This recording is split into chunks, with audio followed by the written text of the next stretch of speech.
Einen schönen guten Abend und ganz herzlich willkommen zum FC-Magazin. Sendung 1 nach dem Auftaktsieg beim VfB Stuttgart und auch die erste und hoffentlich nicht letzte Sendung auf einem Champions-League-Qualifikationsplatz. Über den Start des FC und über die Ziele dieser Saison spreche ich mit meinem heutigen Gast und ich freue mich ganz herzlich, dass er da ist, Dominik Marrow. Hallo. Hallo, guten Abend. Erstmal die wichtigste Frage, wie geht's dir? Was macht der rechte Oberschenkel? Ja, es ist Licht am Ende des Tunnels sichtbar. Ich habe heute mit leichtem Lauftraining auf dem Platz angefangen. Es war richtig gut, wieder den Rasen zu riechen, ein bisschen Sonne abzukriegen. Das war nicht selbstverständlich in den letzten Wochen und deswegen freut man sich schon über Kleinigkeiten. Und ja, wie gesagt, es geht voran und arg lang dauert es nicht mehr, aber einen genauen Zeitplan haben wir uns noch nicht gesetzt. Dazu warten wir einfach jetzt die Reaktionen auch ab, wie von der Belastung her das möglich ist. Du sprichst die letzten Wochen an, die waren wahrscheinlich nicht so schön. Mich interessiert und auch die Leute bei uns im Chat interessiert, wie sieht denn dein Tagesablauf aus? Oder wie sah er vor allem aus in den letzten Wochen? Wahrscheinlich relativ viel Reha-Programm, ne? Boah, ja, also der war relativ stur geplant, der Tag. Relativ früh ans Geisbockheim schon, bevor eigentlich die Mannschaft da war. Ja, ging schon los mit Behandlung, Einzeltraining, Krafttraining. Wird immer ein bisschen verschiedene Sachen gemacht, Aquajogging. Anwendungen, dann Mittagspause kurz, dann geht's weiter und ja, viel hat man die Mannschaft leider nicht gesehen, natürlich das Trainingslager hat mir auch gefehlt, aber wenn man nur den Kraftraum von innen sieht, ist das schon sehr mürbe nach einer Zeit und ich hoffe jetzt, dass ich wieder an die Sonne kann und mit den Jungs auch bald wieder an den Ball treten kann. Also geht langsam vorwärts. Kommen wir zum Sportlichen. Der Sieg in Stuttgart, da waren zwei Neue, haben sich da in den Vordergrund gespielt und zwar zwei Neue, die ihn vertreten haben. Über den guten Start freut sich auch Dominik Marrow. Er kann die Erfolge seiner Mannschaft momentan nur vom Spielfeldrand miterleben. Denn seit 6 Wochen wird Kölns eigentlicher Abwehrchef schon von seiner Oberschenkelverletzung ausgebremst. Seinen Platz in der Innenverteidigung nehmen momentan die Neuzugänge Frederik Sörensen und Dominik Heinz ein. Und die haben beim Spiel in Stuttgart ihre eiskalte Seite gezeigt. Ich finde, die haben das großartig gemacht. War wirklich richtig gut. Und das ist eben die Frage, welchen Zugang man eben hat. Ich glaube, dass es möglich ist, in jedem Spiel bei Spielern etwas zu suchen, was nicht funktioniert hat. Das findet man bei der besten Mannschaft oder man geht her und macht einen nüchternen Blick auf das, was der Eindruck war. Und der Eindruck war für uns sehr, sehr positiv. Also, die haben das richtig toll erledigt.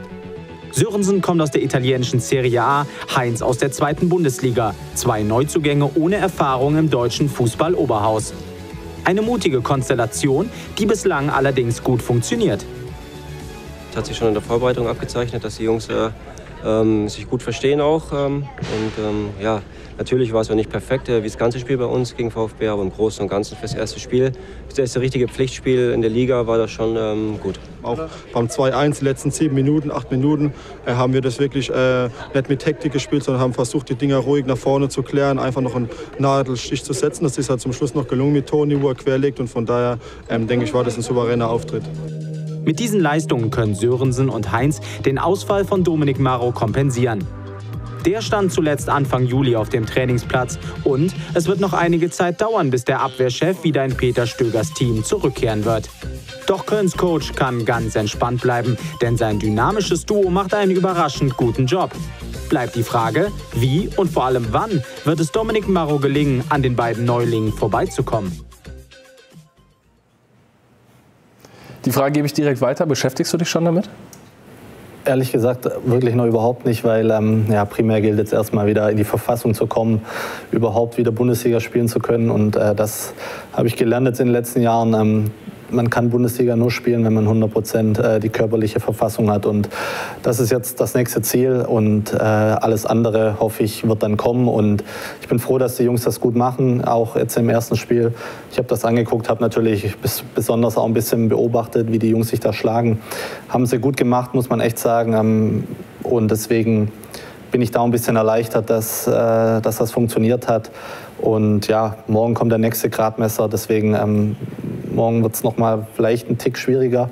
Aber es ist ein Heimspiel, die Unterstützung ist da und deswegen für die Jungs glaube ich, das wird die beflügeln auch nochmal, weil sie es vielleicht auch so nicht kennen, in so einem geilen Stadion zu spielen mit so einer Atmosphäre. Und wie gesagt, ich hoffe bald wieder zurück zu sein und dann eine weitere Option zu sein, auch für den Trainer. Und dann am Ende hoffe ich natürlich auch, dass ich wieder dann meinen Platz auch erobern kann. Und ja, da bin ich eigentlich recht zuversichtlich. Habt ihr denn mal gequatscht? Also hast du den Jungs ein paar Tipps gegeben oder hast du die komplett machen lassen? Oder bist du mal hingegangen als Erfahrener, der in der letzten Saison eine wirklich wichtige Säule war? Spricht man dann über sowas oder lässt man die beiden in Ruhe und sagt, macht euer Ding und schaut sich das einfach ganz in Ruhe von zu Hause aus dann an? Also wie gesagt, viel gesehen habe ich sie ja noch nicht, weil ich andere Zeiten hatte wie die Jungs. Ich habe denen jetzt noch nicht wirklich einen Tipp mitgegeben, weil dazu bin ich einfach im Moment ein bisschen zu weit weg, um genau das, die Philosophie vom Trainer jetzt mitzubekommen. Und deswegen, ich lasse die Jungs machen, die können das selber, sind erwachsene Burschen. Und ich werde versuchen, wieder, wenn ich da bin, mit Leistung voranzugehen. Und daran können die Jungs sich dann auch hochziehen. Und wenn sie eine Frage haben, können sie jederzeit zu mir kommen. Also die Jungs dürfen erstmal machen, hatten beide vorher noch keine einzige Minute in der Bundesliga. Etwas allgemeiner, worauf kommt es als Innenverteidiger in der Bundesliga an, aus deiner Erfahrung raus? Was muss man mitbringen? Ja, wie gesagt, also 100% körperliche Fitness, das ist ganz wichtig. Auch eine gewisse Ruhe, gerade hinten drin, weil man halt oft derjenige ist, wo sich dann entscheidet bei einem Fehler. Wenn ich einen Fehler mache oder ein Innenverteidiger einen Fehler macht, ist nur noch der Torwart da. Deswegen, Konsequenz ist auch sehr wichtig, Stabilität und einfach innere Ruhe zu bewahren, auch laut zu sein, Kommandos zu geben an Vordermann, das ist ganz wichtig. Man hat das Spiel immer vor sich und diese Eigenschaften zusammen, denke ich, sind für einen Innenverteidiger ganz, ganz wichtig. Wir haben noch eine Frage im Chat und zwar geht die an dich. Welcher Stürmer war denn letzte Saison für dich der schwierigste Gegner? Gibt es einen, wo du sagst, gegen den war es unfassbar unangenehm zu spielen? Ja gut, Lewandowski ist schon der kompletteste Stürmer, muss man schon sagen. Hat alles, bringt alles mit, spielt natürlich auch beim besten Verein, hat dann dazu natürlich noch die besten Mitspieler. Und aber sonst war sicherlich Bastos auch ein sehr, sehr guter Stürmer, der auch von einer unglaublichen körperlichen Präsenz lebt. Das sind so die zwei, wo ich sage, das war schon klasse. Aber wenn ich jetzt so ein bisschen zurückdenke, ich denke, Pizarro war einer der unangenehmsten Spieler, weil er auch in der Luft, am Boden unglaublich gut war, unglaublich wenig Bälle verloren hat. Und deswegen gibt es schon ein paar gute Stürmer in der Liga. Zurück zum Sportlichen in Stuttgart. Du hast eben gesagt, du hast dir das Spiel angeschaut, natürlich auch mit einem besonderen Blick auf die Innenverteidiger. Wie guckst du denn aktuell die Spiele überhaupt? Fährst du dann mit oder wie läuft das dann aktuell bei dir ab? Ja gut, jetzt Pokal und Stuttgart waren ja auswärts. Stuttgart war leider in meiner Heimat, wo ich natürlich gern gespielt hätte, wo ich auch einige Karten besorgen musste. Da war es einfach so, dass ich dann extra die Reha-Termine so gelegt habe, dass ich bei dem Spiel trainieren muss, beziehungsweise nicht nach Stuttgart fahren kann, weil das mir unglaublich schwerfällt, die Jungs da zu beobachten und anzuschauen, wenn man nicht selber spielt. Das war schon immer bei mir so. Ich habe das Spiel dann ganz genüsslich zu Hause angeschaut. Ja, war zwar auch nicht viel besser, aber Gut, es fällt mir einfach es fällt mir einfach ein bisschen leichter. Und klar, morgen gehe ich hin. Heimspiel, das werde ich mir nicht entgehen lassen, auch allein von der Atmosphäre her.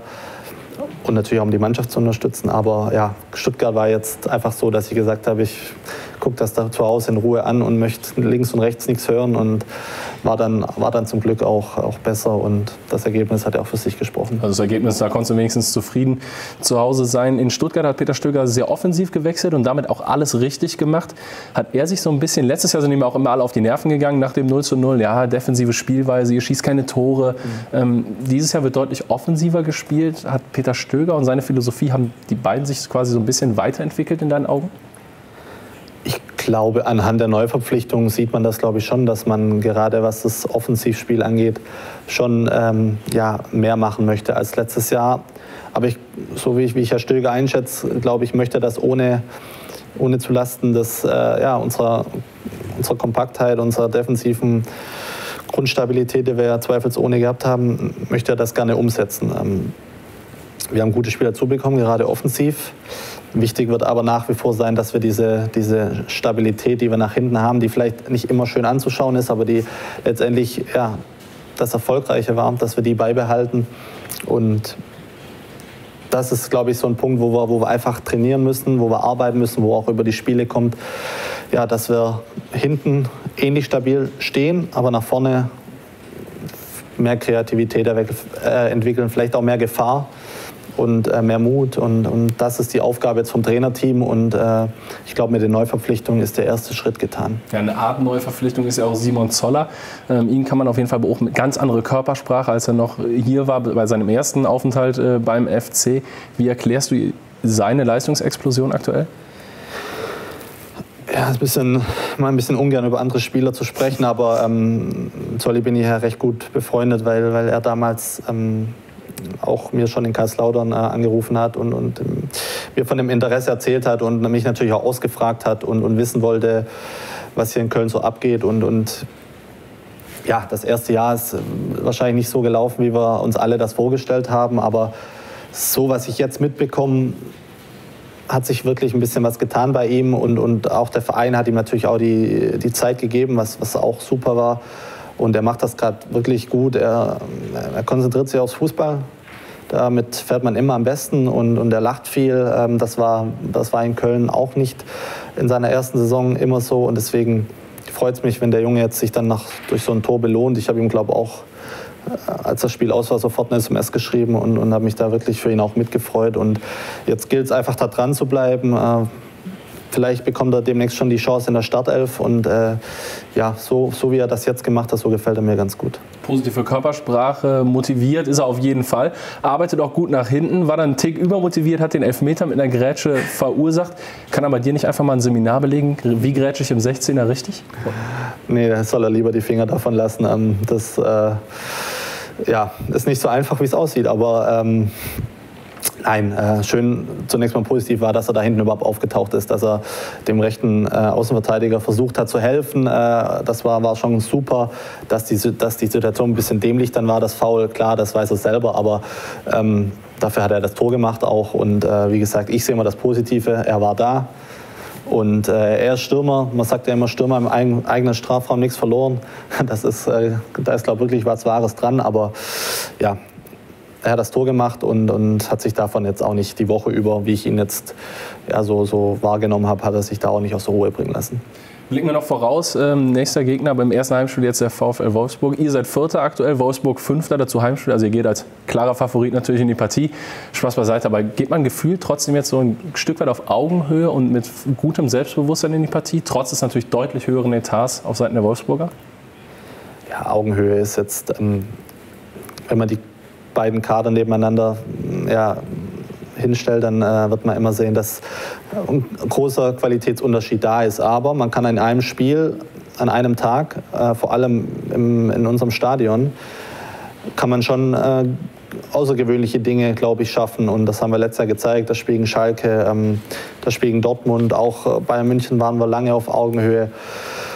Ja, ich freue mich einfach auf das Spiel, also auch wenn es nur von der Tribüne ist, aber ich freue mich, weil zwei gute Mannschaften, die hoffentlich guten offensiven Fußball spielen, da aufeinandertreffen. Und sind das auch die Spiele, auf die man sich besonders freut? Kann man sagen, man freut sich so einen Tick mehr auf Spiele wie gegen Bayern, gegen Wolfsburg, gegen Dortmund oder Schalke auch? Also ich freue mich auf jedes Heimspiel zumindest, weil das immer was Außergewöhnliches ist. Das ist wirklich so, vor allem morgen wieder die Südkurve, das wird schon einfach was Besonderes oder ist jedes Mal was Besonderes. Aber natürlich, wenn man dann noch gegen die besten Mannschaften mit den besten Spielern in der Liga spielt, ist man vielleicht schon noch nicht motivierter, aber zumindest man geht vielleicht noch ein bisschen anders an die Geschichte ran, vielleicht noch ein Tick konzentrierter. Und das wird morgen schon wieder ein gutes Spiel mit einem sehr, sehr guten Gegner. Ganz kurze Abschlussfrage, was erwartest du am Ende für ein Ergebnis? Kann man dir einen Tipp entlocken? Oh, da bin ich eigentlich schlecht. Ich habe Stuttgart 0-2 getippt für uns. War ja nicht so schlecht, aber ich würde mal ein 2-1 tippen. Nehmen wir. Wir drücken auf jeden Fall die Daumen für morgen und dir, dass du möglichst schnell wieder fit wirst und danke für den Besuch. Dankeschön. Und liebe Zuschauer, das war's mit dem FC-Magazin. Ihnen ein schönes Wochenende. Machen Sie es gut. Tschüss.